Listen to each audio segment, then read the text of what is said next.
Welcome to our webinar on living kidney donation. My name is Anjay Rastogi, and I'm a nephrologist at UCLA. And today I have two of my very esteemed guests that I'll be introducing shortly. But before that, I'll just give a bit of background that what we are doing at UCLA to fight kidney disease. So this is our kidney transplant team. Dr. Gabe Danovich is our medical director of the transplant program. Dr. Albin Gritch is our surgical director. Dr. Jeff Veal is the director of the period exchange program. Ms. Dunbar Forrest is our manager of the entire transplant program. And then all our faculty, our staff, our coordinators, and few of them you met actually in our previous presentations. And last but not the least, I do want to mention all our patients, both recipients and our past kidney donors and our future donors. We are very, very grateful for all the support they provide.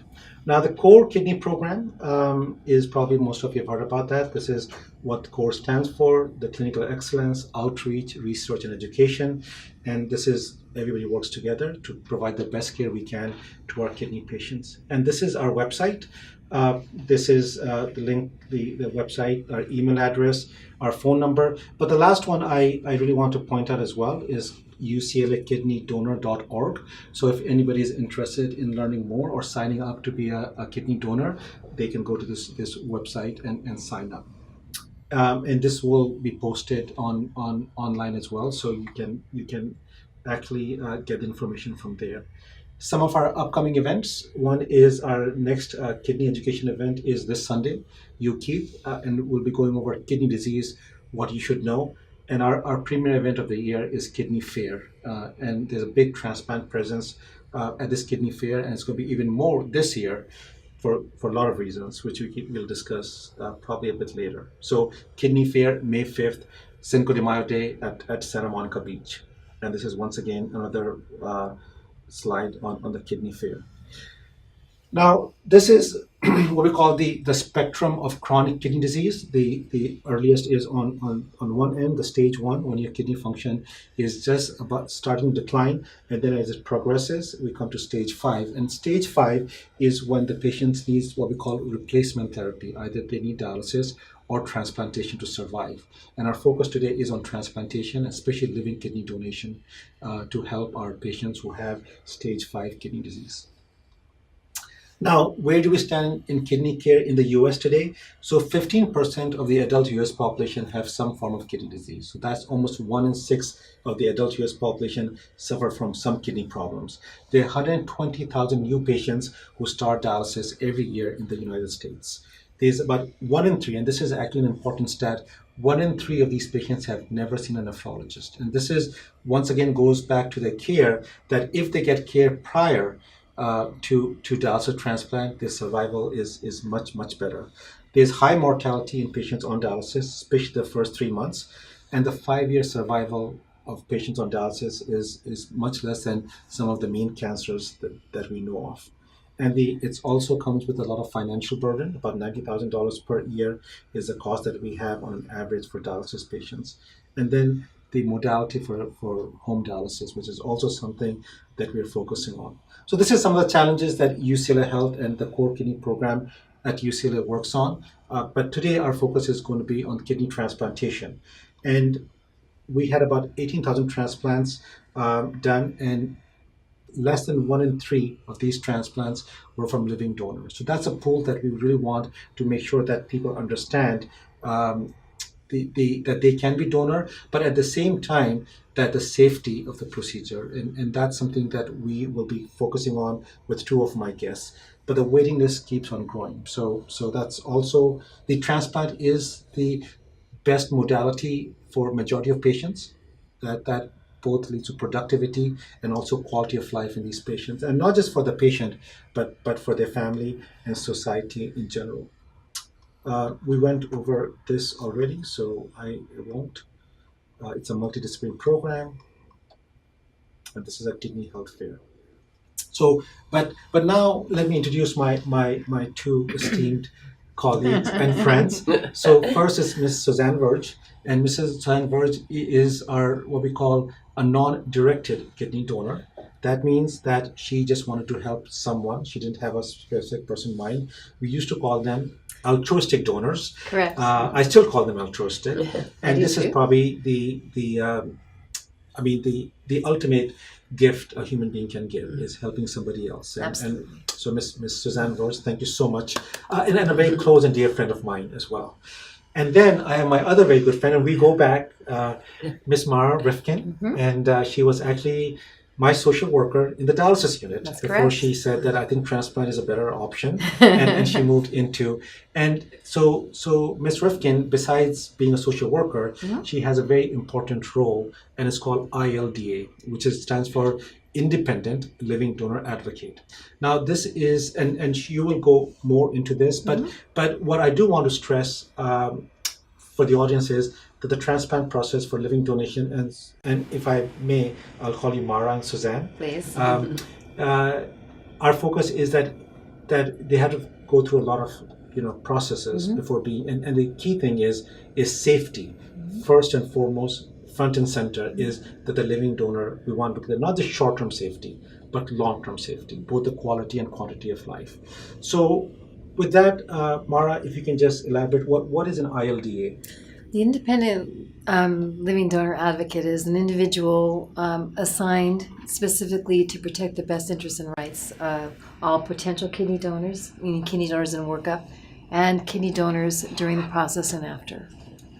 And who can be an ILDA or living donor advocate, if you want to call it? Living donor advocate is more of a skill set than it is an actual profession. So it can be a physician, a psychologist, a chaplain, or in the case of UCLA, a social worker.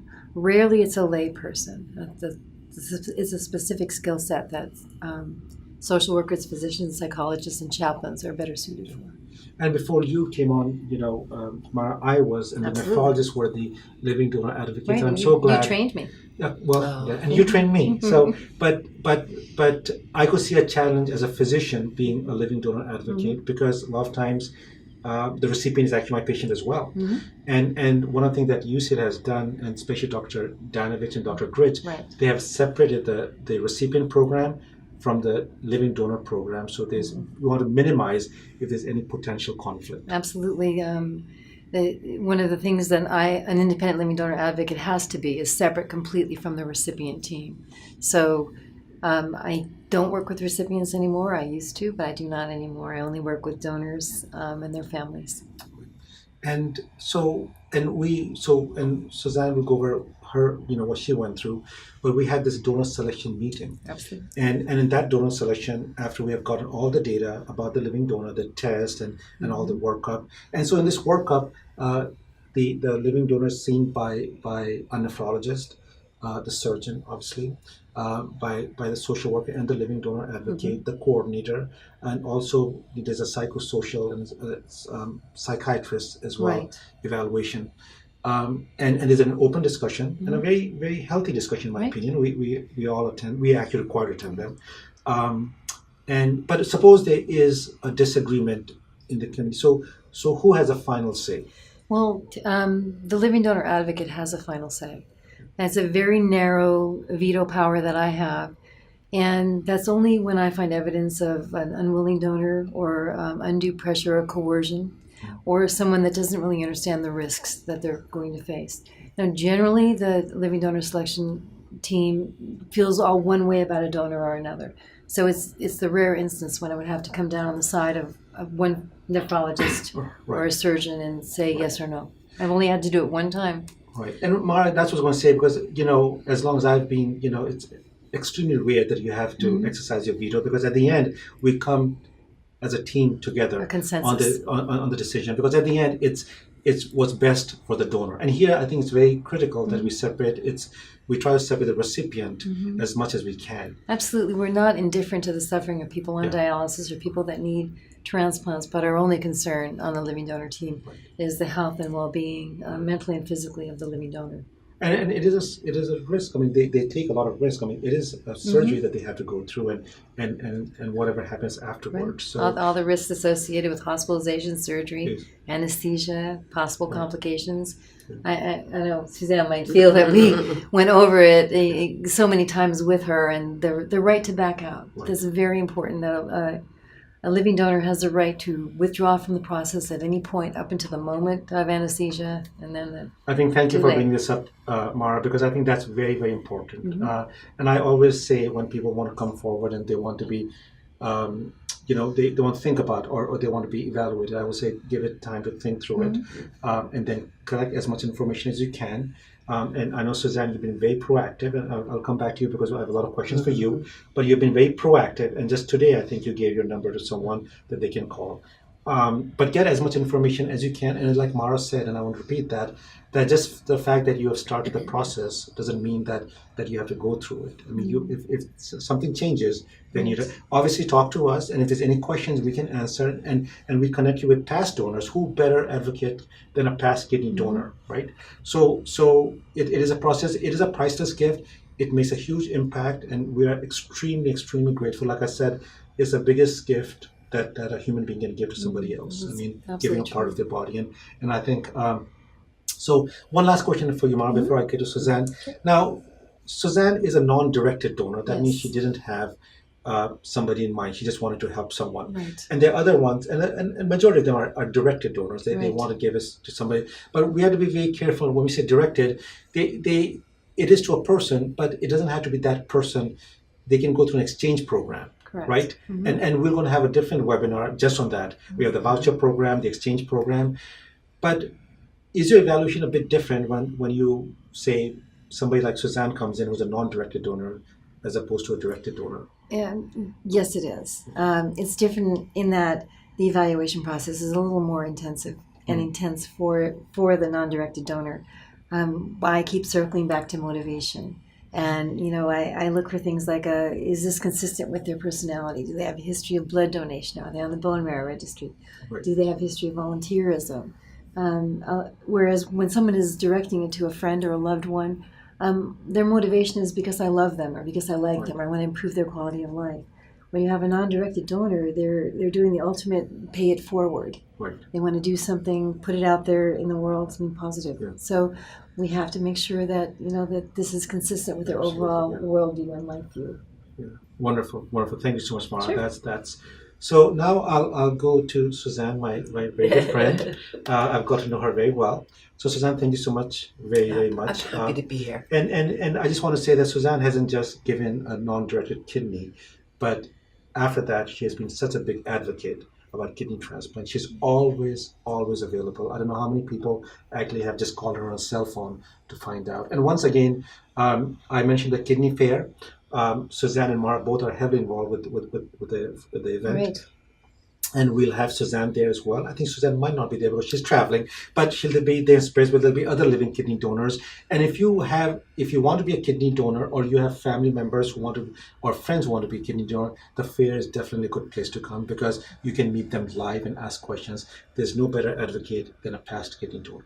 So with that, Suzanne, I have a few questions for you. First of all, when was your surgery? I donated in December of 2016. December 2016. So it's been just over 2 years. Yes.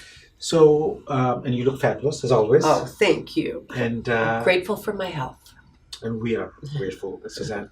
So when did you start thinking about kidney donation? I probably started in spring of 2016, and I took some time to really think about it.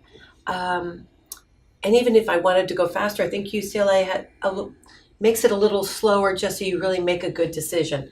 So I thought about it in March, contacted UCLA in May, and donated in December. And you obviously spoke with your family, who I know very well. And what did they have to say about this? Well, I did. I'll be really honest. I didn't speak to anybody because I really wanted to donate a kidney, and I was afraid somebody would say no. So when I went for my psychiatric evaluation, they said, you need to tell your family. And luckily, my family was very supportive. But I wish I'd brought them in earlier to the conversation because they could have come to the appointments, but they were very supportive. Very good, very good. So was there any, this is a very big step, a non-directed donation.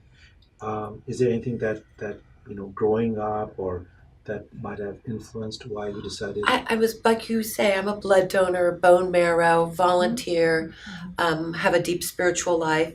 And I have my brother was murdered, and I know what it's like to lose a life, and I felt very strongly about giving life. So for me, it was very powerful. And have you met the recipient? I know it's really sweet. My husband has arranged for us to meet on a layover April 17th in Houston. So they're picking us up from the airport. We have a 6-hour layover. So I'm looking forward to it. I'm a little emotional. And we'll take a lot of pictures Yes. and we'll send them to us. So we can Yes. put them over here. Yes. So now, so you decided, and and what that's one thing that I really stress on is, and I know Mara does that more than anything else, that you have to really think through it.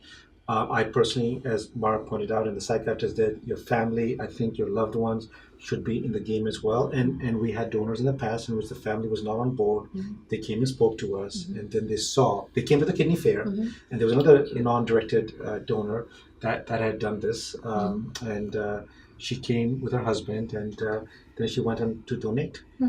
All very good. Now, Suzanne, just walk us through. So somebody comes in. Now we had that time we didn't have this website or web address. Now we actually you just had to pick up the phone and call. I called and they sent me the survey. And it was, I'm so glad I took a lot of time, because you just kind of go through it and then you really have to take the time to think, is there anybody in my family with diabetes? Right. Really think it through. Is there anybody with certain cancers? So I really tried to take time with it. I filled it out, waited. I even just talked to my mom, not saying what I was doing, like anybody in the family, but I think it's a really important step, because you don't want to get too far down the line, Right, and then find out and then be something. disappointed. Mm-hmm. Right. It's so now we have this online link that you click on, and then there's a whole question that comes up. So this is a part of the screening. So once again, our effort is not to make your life difficult, but just to make sure that it's safe for you as a procedure. So there's a first initial screening. They ask a question about diabetes, about pregnancy complications, hypertension, cancer.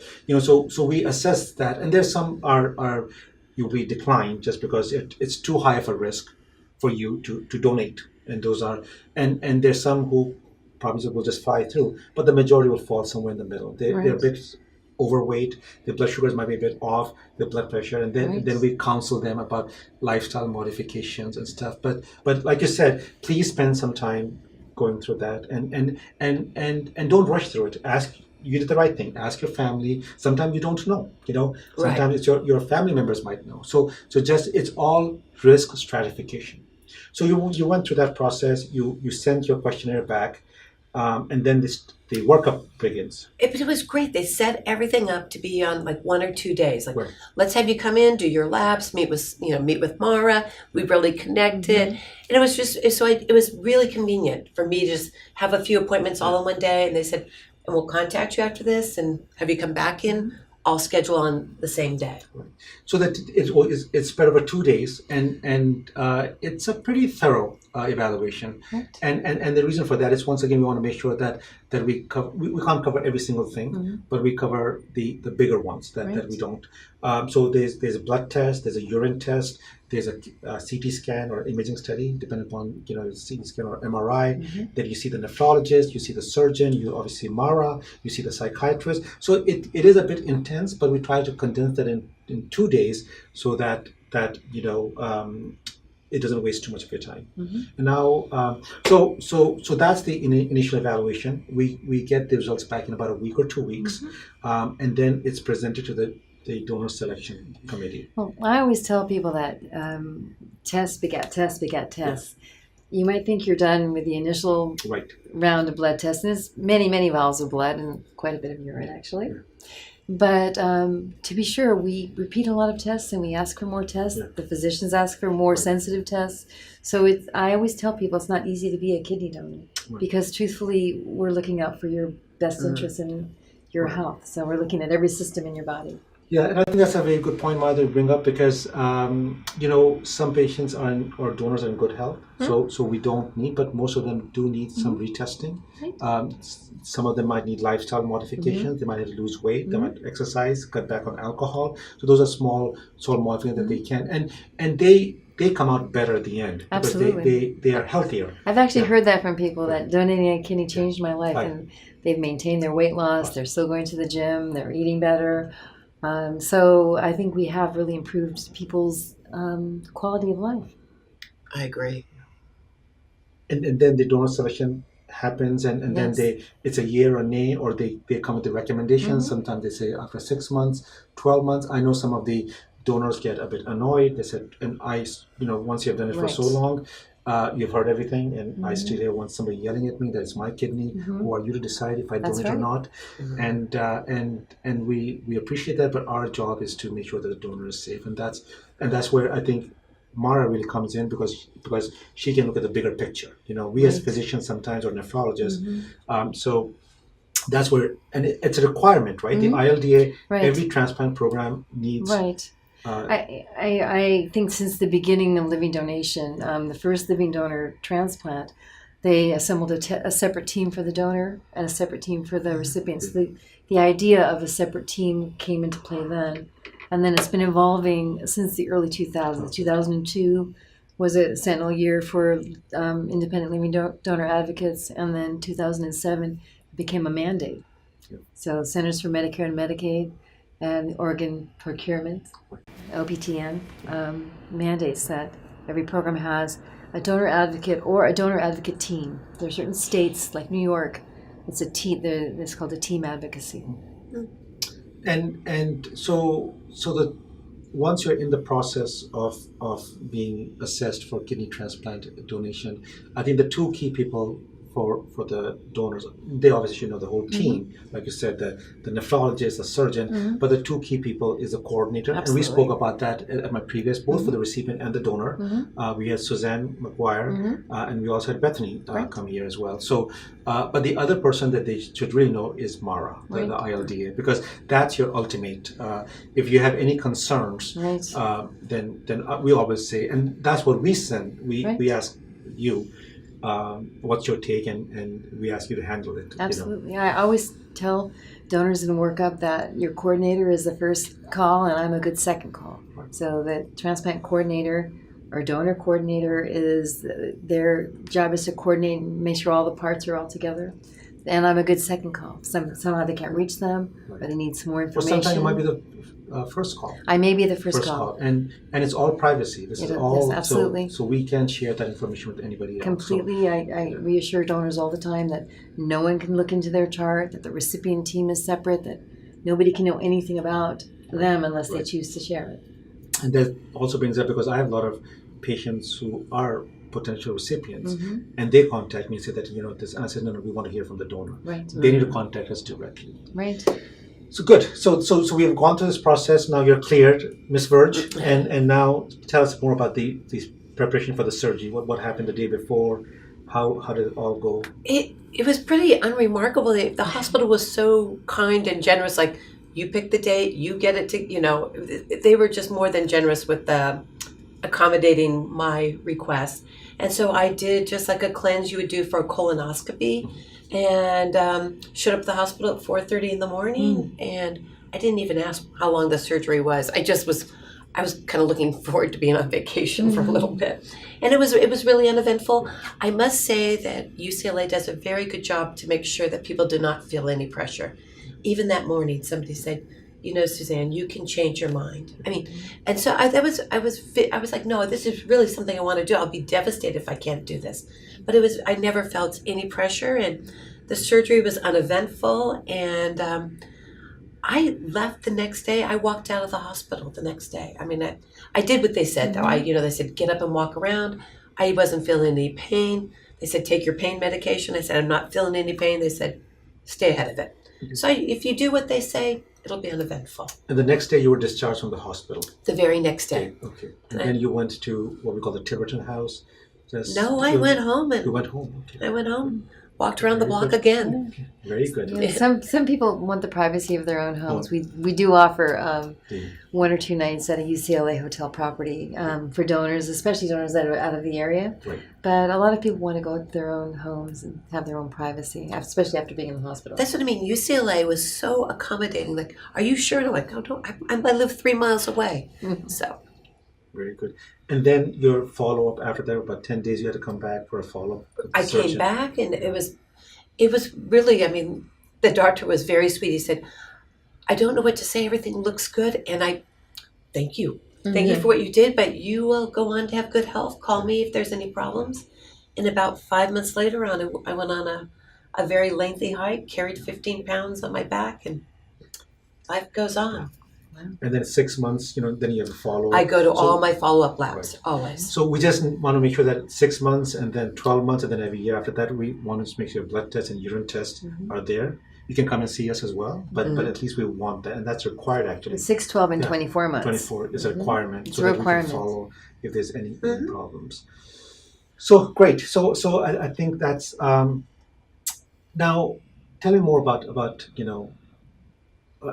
your daughter. Let's talk about her. Oh. Yeah. And think that's linked to Mara as well. So Riley, let's call her Riley. Yes. So she, and I think even my son, saw what a powerful experience it was for me. And I could tell she wanted to do the same. And so she was like, Mom, I want to donate a kidney. I'm like, look at, and we even got her labs together. And we're like, this is a great idea. We'll be a family of donors. And then I called Dr. Rastogi and he... No, she called me. Oh, yeah, she called you. Because I spoke to her directly about this. And she's 21, so let's put her age in perspective too. She's 21 years old, and so Mara, we discuss this all the time. So if you look at the age, and I think this is also important, nobody younger than 18 can be accepted. That's across.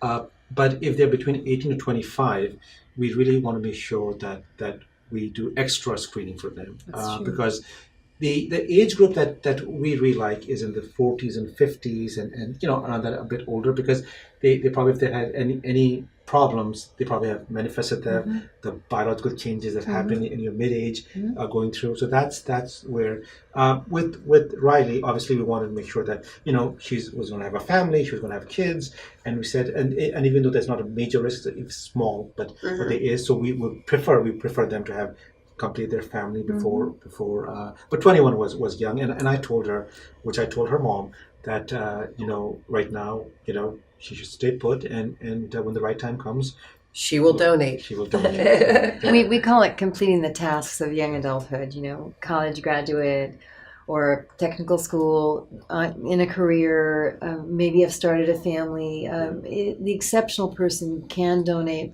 let's say under the age of 25. Yeah. But we do put them through the same rigorous screening that we would put a non-directed donor through. And I think it's very important, that the teenage brain continues to develop until age 25 in terms of rational thinking. So it's always in the back of my mind when I see a young donor. And also the biological, they Absolutely. put on weight, and so those are all things that go through our mind when we're looking at it. It's not just the one factor. We look at the entire spectrum. How many years is this person going to be with one kidney? Is it going to be safe for them? Someone in their 40s or 50s, we know a lot more about them and about potentially what might happen. But when you're in your 20s, and the decision is when we make a decision of no, it's not easy. And what people don't realize, what extensive discussions we have before it's said no, or delayed. Sometimes it's delayed, right? But the good thing is, if you're clear, that means you have made that pass, and the chances of you doing fairly well is very, very high. We can never say 100%. We don't know what's going to happen, but and that's one thing that we. So if the donor is not thinking about their safety or their own safety, because sometimes you are a non-directed donor, Suzanne, but they are directed donors and they see their recipient suffering, and sometimes they forget their own. But it's our job to get them refocused and get that, and I think we do a fairly good job, Mara. I think we do. But you've also talked about the consequences of not donating, what that does to a family. So it's a very, very difficult decision when we decline a donor, especially if we're declining for young age. For young age, and it's something that we don't take lightly. No. Now, so the young age, we have had young. I mean, we haven't. I don't think we have taken anybody younger than 21, but. Not since I've been the donor advocate, we have not. And generally, our donors tend to be in their mid-20s. And if they're an exceptional person, they can donate before that. But we all exceptional circumstance. Exceptional person. There are some people that are very focused. They're dedicated to donating. We turn them down maybe at 21, 23. They're still dedicated and focused. So we look for that. We look for the focus and the dedication. And we don't blanketly say no to young donors, but we do screen them and do delay them if we can. And just tell Riley, if I hadn't said no, she would have had. So that's right. Yeah. So I would have said, I would have deferred. We don't like to say decline, especially we like. And it was deferred, wasn't declined. Deferred. We say we defer, and then we do have most people that are dedicated to it will come back in Right. a year, 2 years, Right. 3 years. Right. And then the upper age limit, so there's the younger That's one, changing. and it's changing, and that's why age is just a number. I mean, it's just one thing that we come. There could be a 50-year-old very unhealthy, and there could be a 70-year-old, and we have done 70 and We slightly have. above. We have done a donor as old as 72 or 73. Yeah. But again, like you said, my doctor says the same thing. Age is just a number. It's how Yeah. you are on the Right. inside. Right. So Yeah. if somebody's healthy enough to donate a kidney, and it's generally at that age, Right. it's to a sibling or a spouse. And we've done once again it's case by case, like you said. With the older age group, the issue is more the surgery itself, because it is a bit of a stress Right. on the body And a risk. and a risk. So that's where with that comes in. Now I think we covered a lot of stuff, and I know we are a bit running out of time, but I have one last question for Suzanne. And Suzanne, this is something as I always say, as a healthcare provider, we become psychologists. To some extent, we start reading people Absolutely. and their motivations and also when they're non-compliant with their patients and they are, but one question I've always had, especially for a non-directed donor, because in directed donor you can at least say that they're seeing the recipient. So what has this meant to you? We always say what it meant to a recipient, but what it has meant to you post donation. This You would ask that. It's going to make me cry. Oh, goodness. It has been a really powerful. I feel very grateful that I was able to do it, that I had the good health, and being able to give a kidney just out to the universe was really powerful. And they kind of warned me that I would feel a little low after the surgery. And I think that's because you can't exercise, Right. and there's all that anticipation. So I did get a little emotionally low. And about within 5 days, I got a note from the recipient's family, from his wife, his children. It was so powerful, and I will hold on to that always. And we do a little email exchange, but I really do feel I had something that I was able to give, and somebody received it. So it's been a great gift, and I feel like my legacy in life is intact. If something happens to me, I feel like I did my best. And you say it's not just the patient, it's the family, it's the society, and we're so grateful because, also I do want to mention here that these start the chains, right? When you have a non-directed donor, and we'll go over that in a lot more detail in our next presentation, how these chains start and the exchanges happen and stuff. But Suzanne, it's a really, it's an ultimate gift a human being can give to another human being, and we're so good. And like I said, We are. we have worked very closely since then. It's not just that it was a one-time thing that you did that and moved on. You've been heavily involved, and there's a whole team of living donors that are involved. We have Andy Green, who I'm sure will be coming in, and the other donors we have Brandy, Tammy. Brandy has been on the show before as well.